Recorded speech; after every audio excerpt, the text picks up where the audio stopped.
Hi friends, എല്ലാവർക്കും പുതിയൊരു വീഡിയോയിലേക്ക് സ്വാഗതം. ഇപ്പോൾ വൈറലായിക്കൊണ്ടിരിക്കുന്ന ഒരു സംഭവമാണ് നമ്മുടെ ആറാട്ടണ്ണൻ നമ്മുടെ എലിസബത്തിന് നേരെ വിവാഹാലോചന നടത്തിയിരിക്കുകയാണ്, വിവാഹ അഭ്യർത്ഥന നടത്തിയിരിക്കുകയാണ്, അതും സോഷ്യൽ മീഡിയയിൽ വന്നിട്ട്. അപ്പോൾ അതിലേക്കൊക്കെ കടക്കുന്നതിന് മുമ്പായിട്ട് ആരെങ്കിലും നമ്മുടെ ചാനൽ സബ്സ്ക്രൈബ് ചെയ്യാതുണ്ടെങ്കിൽ എത്രയും പെട്ടെന്ന് സബ്സ്ക്രൈബ് ചെയ്തോളൂ. അതോടൊപ്പം തന്നെ ബെല്ലൈക്കൻ കൂടി ഒന്ന് പ്രസ് ചെയ്യാനും മറക്കരുത്. ഇനി നമുക്ക് നേരെ വീഡിയോയിലേക്ക് പോകാം.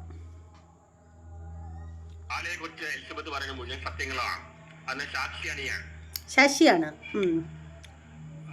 ബാലയുടെ അടുത്ത് പല പെണ്ണുങ്ങൾ ബാലയുടെ വീട്ടിൽ വരുന്നേ കണ്ടിട്ട് രണ്ടുപേരെ എന്നെ വീട്ടിൽ വിളിച്ചു വെച്ച് അടിച്ചതാണ്. രണ്ടാമത്തെ അടിച്ചപ്പോ പറഞ്ഞു, അതായത് ബാല ഒട്ടും ശരിയായിട്ടുള്ള ആളല്ലെന്നാണ് നമ്മുടെ ആറാട്ടെണ്ണം പറയുന്നത്. അതിന് ശശിയാണ് നമ്മുടെ ഈ ആറാട്ടെണ്ണൻ എന്ന് പറയുന്ന ആൾ, അതിന് സാക്ഷിയായ ആളാണ്. പിന്നീട് പുള്ളിക്കാരൻ പറയുന്നതെന്ന് വെച്ചാൽ രണ്ട്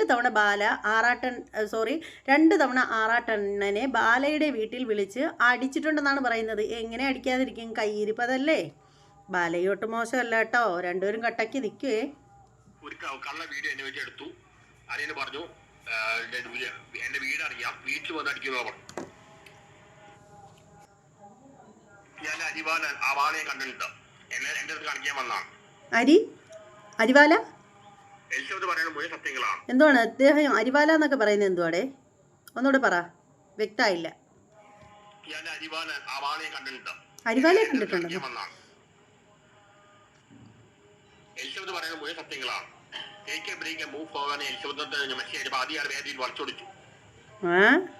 ജീവിതത്തിൽ അഭിനയിക്കുന്ന ആളാണ്. എനിക്കിതോട് ഒരുപാട് നഷ്ടമുണ്ട്. കാരണം എന്റെ തോക്കിന്റെ കേസ് ഇപ്പൊ ബാധിക്കുന്ന ബാലയുടെ അഡ്വക്കേറ്റ് ആണ്. ഒരുപാട് പേടിക്കാം. സത്യം എനിക്ക് പറയാൻ നിർത്തിയില്ല, എനിക്ക് എന്തൊക്കെ നഷ്ടമുണ്ടായിരുന്നു. ഇവര് ഇങ്ങനെ ബാലയെ പറ്റുന്ന സമയത്ത് ഒരു പെൺകുട്ടി, ഒരു പാലക്കാട് ഒരു പെണ്ണ് വരുമായിരുന്നു. അതിനെ കുറിച്ച് എലിസബത്ത് ബാലയുടെ മുമ്പിൽ വെച്ചാണ് എന്നോട് ചോദിച്ചത്. രണ്ടുപേരെ എന്റെ വീട്ടിൽ വെച്ചിട്ട് ഫിസിക്കൽ വയലൻസ് നടത്തിയ ആളാണ്.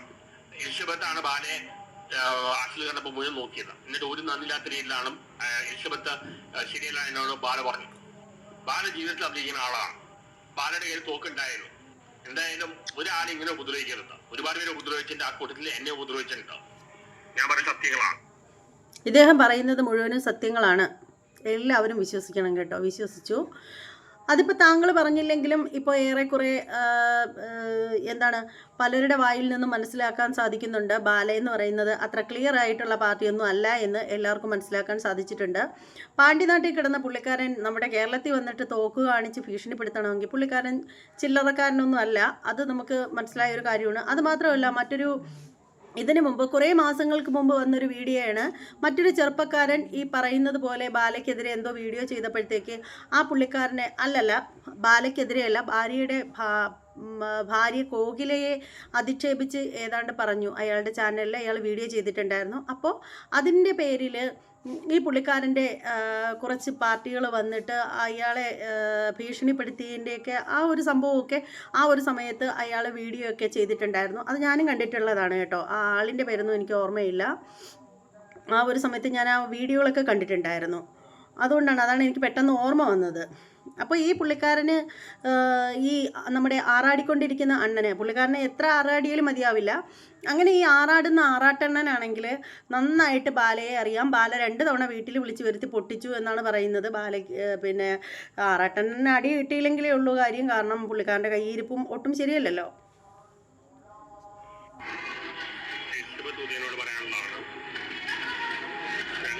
വീഡിയോസ് കണ്ടു. നിങ്ങൾ പറഞ്ഞ പല കാര്യത്തിൽ സാക്ഷി തന്നെയാണ്. നിങ്ങളെ കോൺടാക്ട് ചെയ്യാൻ ഞങ്ങൾ നമ്പർ കിട്ടാൻ വളരെ ശ്രമിച്ചു, നടന്നില്ല. ഞങ്ങൾക്ക് ഒരുപാട് ബാഡ് എക്സ്പീരിയൻസ് ഉണ്ടായി. ട്രോമയിൽ കൂടെ പോയി. ഞാനും വീട്ടിലാണ്. അപ്പോൾ പറയുന്നത് എന്താണെന്ന് വെച്ചാൽ എലിസബത്തിനോടാണ് പറയാനുള്ളത്. കാര്യം എന്താണെന്ന് വെച്ചാൽ പുള്ളിക്കാരൻ ഒരുപാട് നമ്പറിന് വേണ്ടിയിട്ട് തപ്പി നടന്നിട്ടുണ്ടായിരുന്നു. എന്നിട്ട് നമ്പരൊന്നും കിട്ടിയിട്ടുണ്ടായിരുന്നില്ല. അപ്പോൾ എന്തായാലും ഇപ്പോൾ നമ്പർ കിട്ടാത്തതിൻ്റെ പേരിലാണ് പുള്ളിക്കാരൻ പബ്ലിക്കായിട്ട് വന്നിട്ട് ലൈവിൽ പുള്ളിക്കാരൻ്റെ മനസ്സിലുള്ള ആ ഒരു ആഗ്രഹം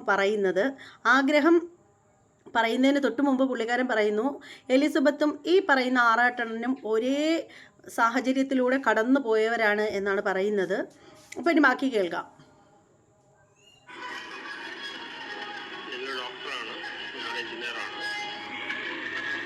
നിങ്ങൾ ഡോക്ടറാണ്, ഞാൻ എഞ്ചിനീയറാണ് എന്നാണ് പുള്ളിക്കാരൻ പറയുന്നത്. എഞ്ചിനീയറിന് ഒരുപാട് ഗുണങ്ങളുണ്ട്, പക്ഷെ താങ്കളുടെ കാര്യത്തിൽ 0.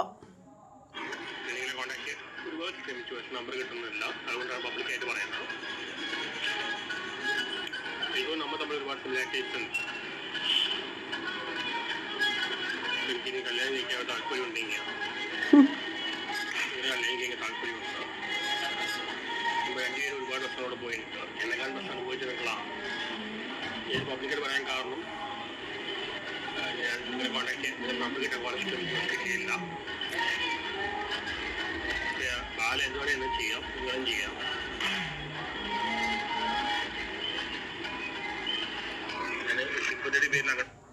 അപ്പോൾ പുള്ളിക്കാരൻ പറയുന്നതെന്ന് വെച്ചാൽ ബാല എന്നെ എന്ത് വേണേലും ചെയ്യാം, അതുപോലെ തന്നെ നിങ്ങളെയും ചെയ്യാം. നമ്മൾ തമ്മിൽ ഒരുപാട് സാമ്യങ്ങളും സാദൃശ്യങ്ങളൊക്കെ ഉണ്ട് ലൈഫിൽ. അപ്പോൾ നമുക്ക് ഒരുമിക്കാമെന്നാണ് പുള്ളിക്കാരൻ പറയുന്നത്. അപ്പോൾ ഈ പറയുന്നത് വെറുതെ ഒന്നുമല്ല, പുള്ളിക്കാരൻ ആത്മാർത്ഥമായിട്ടാണ് പറയുന്നത്. എലിസബത്തിന് ഒരു ജീവിതം കൊടുക്കാനായിട്ട് നമ്മുടെ ആറാട്ടണ്ണൻ റെഡിയാണ് എന്നാണ് പറയുന്നത്. നിങ്ങളുടെ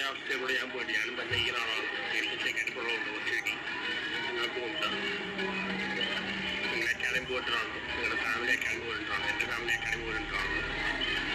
ഒരു താല്പര്യം ഉണ്ടെങ്കിൽ ഞാൻ നിങ്ങളുടെ കല്യാണം തയ്യാറാണ്. അതിന് വേറെ ഒരു ദുരിതവും ഇല്ല. നിങ്ങളോട് പറയാനുള്ളതാണ്. പുള്ളിക്കാരന് യാതൊരുവിധ ദുരുദ്ദേശവും ഇല്ല ഇങ്ങനെ ഒരു വീഡിയോ ചെയ്യുന്നതിൽ.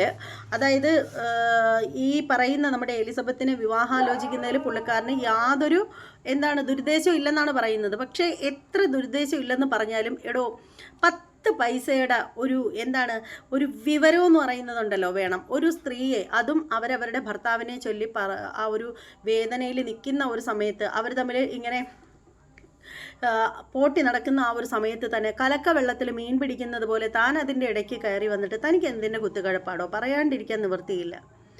എടോ തനിക്കെന്താ ലോകത്ത് ആര് വേദനിച്ചാലും തനിക്കെന്താ വിവാഹം കഴിക്കണോ? അല്ലെങ്കിൽ തൻ്റെ ഒരു ഞരമ്പിന് എന്തോ പ്രശ്നമുണ്ട്. കാരണം എന്താണെന്ന് വെച്ചാൽ സുന്ദരികളായ സ്ത്രീകളെ കാണുമ്പോൾ ഈ പുള്ളിക്കാരന് വിവാഹം കഴിക്കണമെന്ന് തോന്നും. കുറേ നാൾ നിത്യമേനോനായിരുന്നു വിവാഹം കഴിക്കണമെന്ന് പറഞ്ഞത്. പിന്നെ ഏതോ മെയിനായെന്നോ ഏതോ പറയുന്ന ഒരു പെൺകുട്ടിയുടെ ആയി. ഇപ്പം മൂന്നാമത് വന്നിരിക്കുന്നത് ആരെ? നമ്മുടെ എലിസബത്തിൻ്റെ പിന്നാലെയാണ് കൂടിയിരിക്കുന്നത്. തനിക്ക് ഇത്രയെങ്കിലും ഉളുപ്പുണ്ടോടോ? നേരാവണ്ണം വൃത്തിയായിട്ട് സംസാരിക്കാൻ പോലും അറിയില്ല. എഞ്ചിനീയർ ആയിരുന്നു പോലും. ഈ പറയുന്ന ഞാൻ 10ാം ക്ലാസ് തോറ്റൊരു വ്യക്തിയാണ്. ഓക്കെ, അപ്പോൾ സംസാരിക്കാൻ അറിയില്ല എന്ന് പറയുന്നത് ഒരു കുറവായിട്ടോ കുറ്റമായിട്ടല്ല പറയുന്നത്. പക്ഷേ എന്നാലും ആരെ കണ്ടു കഴിഞ്ഞാലും കെട്ടണം കെട്ടണം കെട്ടണം എന്ന് പറയുമ്പോഴത്തേക്ക് അത് നമ്മൾ എടുത്തു കാണിക്കും. അതുകൊണ്ടാണ് എടുത്ത് പറയുന്നത്. അല്ലാതെ ഒരാളെ ബോഡി ഷേമിങ് ചെയ്യുന്നതോ ഒരാളുടെ വൈകല്യത്തെ എടുത്ത് പറയുന്നതോ ഒന്നുമല്ല. പക്ഷേ ഇങ്ങരുടെ ഈ ഒരു പ്രവൃത്തി കൊണ്ട് മാത്രമാണ് ഇയാൾ ഇങ്ങനെ കൂടെ നമ്മൾ ചർച്ച വിഷയമാക്കുന്നത്, നമ്മൾ സംസാരിക്കുന്നത് ഇയാളെ പറ്റിയിട്ട്. ഇയാൾക്ക് ഇതേ ഇപ്പോൾ മനപ്രയാസപ്പെട്ട് വിങ്ങിപ്പൊട്ടി എന്ത് ചെയ്യണം, മുന്നോട്ടുള്ള ലൈഫ് എങ്ങനെ പോകണം എന്നറിയാതെ വേദനിച്ച് നിൽക്കുന്ന ഈ ഒരു സമയത്ത് തന്നെ എലിസബത്തിനെ വിവാഹം കഴിക്കണം പോലും. ഒരു മറ്റ് മനുഷ്യരുടെ മനസ്സിലിരിപ്പ് പോലും ചിന്തിക്കാൻ കഴിവില്ലാത്തൊരു മനുഷ്യനായിപ്പോയല്ലോ തനിക്ക് 10 പൈസയുടെ വിവരം ഉണ്ടോടോ? എന്തായാലും ഇനി കൂടുതൽ പറഞ്ഞാലുണ്ടല്ലോ ഞാൻ എന്തെങ്കിലുമൊക്കെ പറഞ്ഞു പോകും. അതുകൊണ്ട് തന്നെ തൽക്കാലം ഇത്രേ പറയുന്നുള്ളൂ. എന്തായാലും ആറാട്ടണ്ണൻ കുറേ ആറാടുകയാണ്. ആറാട്ടലൊന്നും നിർത്തിയില്ലെങ്കിൽ പുള്ളിക്കാരൻ നേറി കയറാൻ ചാൻസ് ഉണ്ട്.